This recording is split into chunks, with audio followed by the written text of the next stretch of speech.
This is the final objective for section 2.6 that involves limits at infinity and horizontal asymptotes.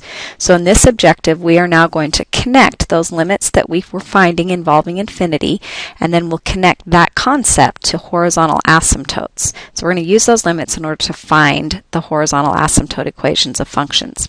When we're done, you should be able to describe the analytical differences between finding a vertical asymptote and finding a horizontal asymptote. So first of all, let's revisit that old vocabulary that you encountered in Algebra 2 and in your pre-calculus courses. You had information about horizontal asymptotes, and what those represented, they were horizontal lines written as y equals a number, and they were numbers that the curve got really, really close to.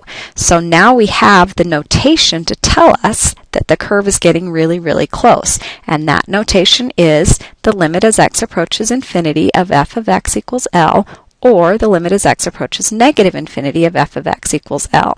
Now, one of the common misconceptions about horizontal asymptotes is that students believe that you can't cross a horizontal asymptote the same way that you can't cross a vertical asymptote.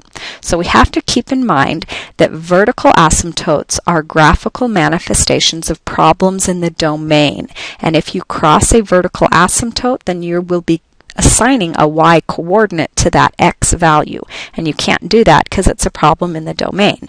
The difference with horizontal asymptotes is that it's just an element of the range. So you can have that range value come up repeatedly, and it doesn't matter because the horizontal asymptotes just tell you what happened on the edge of the graph.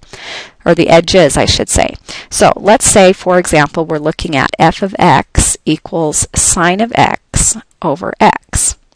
We know from what we've done in previous objectives that sine is going to grow much slower than the x because sine just oscillates back and forth between -1 and 1, and we know x is going to be getting larger and larger and larger. So the limit of this as x goes to infinity will be 0.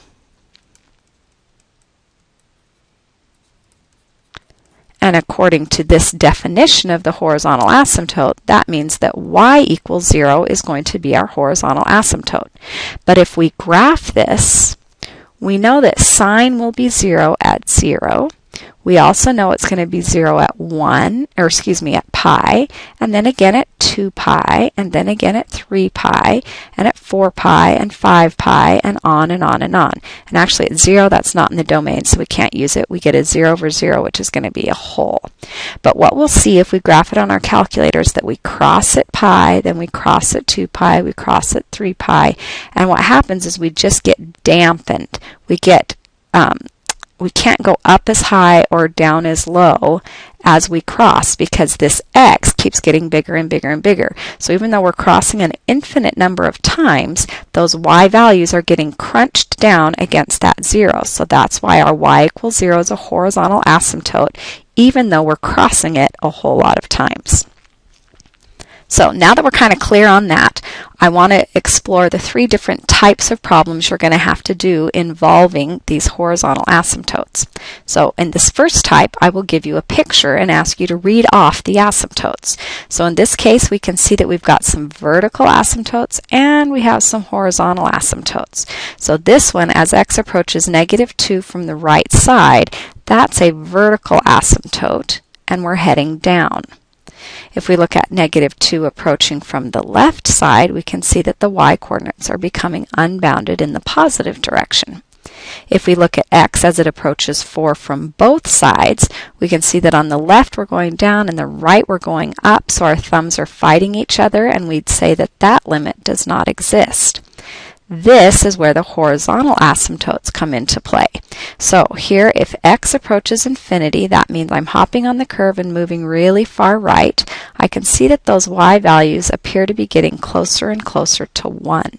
On the left-hand side, as we let x go further and further left, we again see that those y values are getting closer and closer to 1. So based on the statements that we see here and on the picture, we can write the equations of the vertical asymptotes and the horizontal asymptotes. The vertical asymptotes are x equals -2 and x equals 4, whereas the horizontal asymptote is y equals 1. The type 2 problem problems are where we have to find the asymptotes given an algebraic function. So these are a little bit tougher. They involve a little bit more work. So we're going to have to make sure that we know what to do when we're looking for vertical asymptotes versus what we do when we're looking for horizontal asymptotes. So first let's do the vertical asymptotes because those are the old ones and we know how to do those.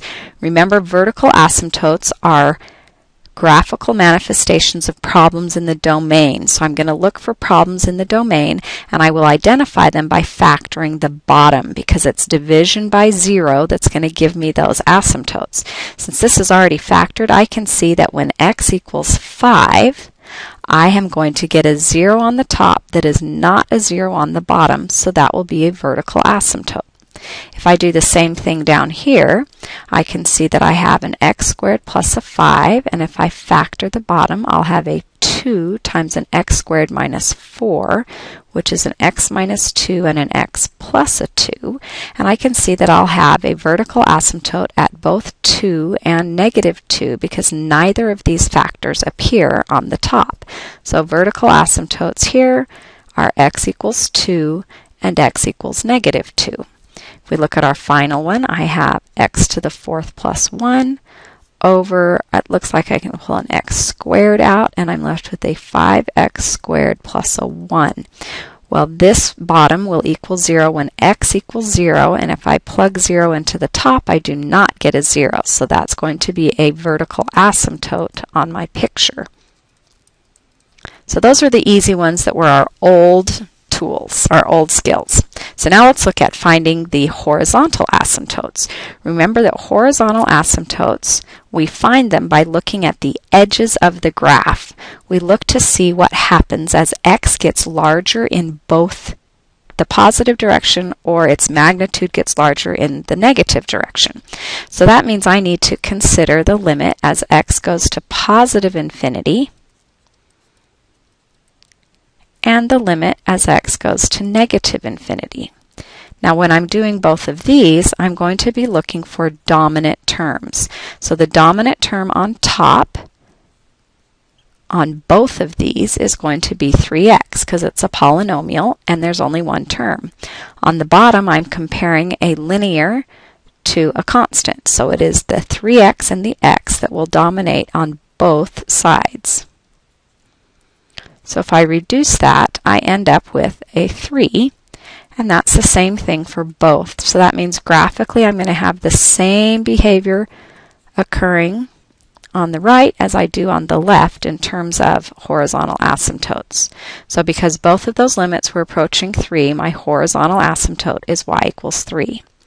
If I look here, again, I'm not going to look at the factored version. That's what helped me identify the vertical asymptotes. Instead, I'm going to look at the non-factored version so that it's easier to identify my dominant terms. So y is going to behave like an x squared over 2x squared, whether I'm going to the right or to the left.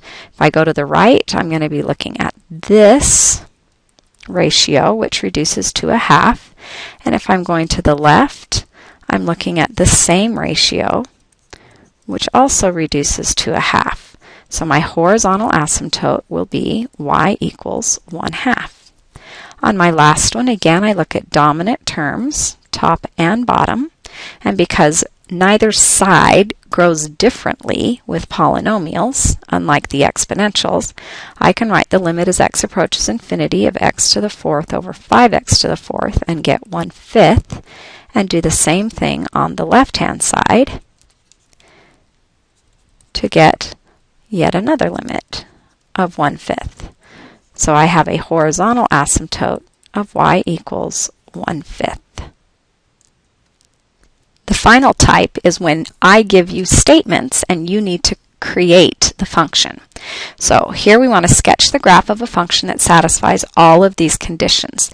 The first thing I'm told is f of 0 equals 0. So this is an ordered pair, 0, 0. The next thing I'm told is that f of 1 gives me 1. So I have yet another ordered pair. The third piece of information is that x approaches 3 from both sides. The y coordinates are heading down to negative infinity. So that is information that tells me I have a vertical asymptote, and I'm heading down on both sides. The next one says, as x moves to the right, those y values are getting closer and closer to 0. So that means as I move to the right, those y values are going to start flattening out towards 0. And here we'll probably have to come down to hit that negative infinity limit at 3. And my final thing says that f is even. So because it's even, that means I have a mirror image on the other side over the y-axis. So I can draw the rest of the picture by mirroring what I had on the left, or excuse me, on the right. Not exactly, but close enough. What I'd like you to do now is your notes web exam problems, numbers 9 and 10, and then describe the analytical differences between finding a vertical asymptote and finding a horizontal asymptote. What do you do differently?